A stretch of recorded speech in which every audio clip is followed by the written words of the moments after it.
Hi, it's me again with Corel tips and tricks. Adding perspective. Even if you don't have the perspective tool, I'm pretty sure that it started in 2018. So if you go to Object and Perspective and add a perspective, you get this, and you could take the top, or you could make the bottom wider. You don't have to pick which one you want. You'd want them pretty even.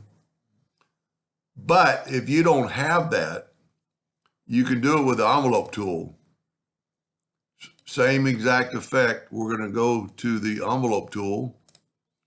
And if you click right here and go straight line mode, you can move this. And you didn't have to take that node away. Now, to make them even, grab that node, hold down the shift key, and it will do, okay, I backed up and I didn't have this selected. Hold down the shift key and look, it's doing both sides at one time.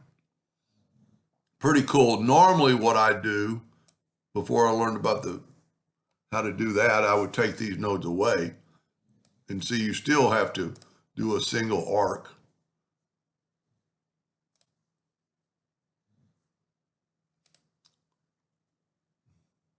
Well, maybe it won't let me because I took those nodes away.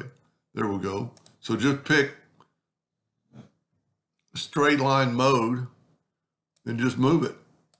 And then, like, if you want on both of them to be the same, whoop, when you back up, you lose that. Go back to that, hold down the shift key, and you're doing both of them at the same time.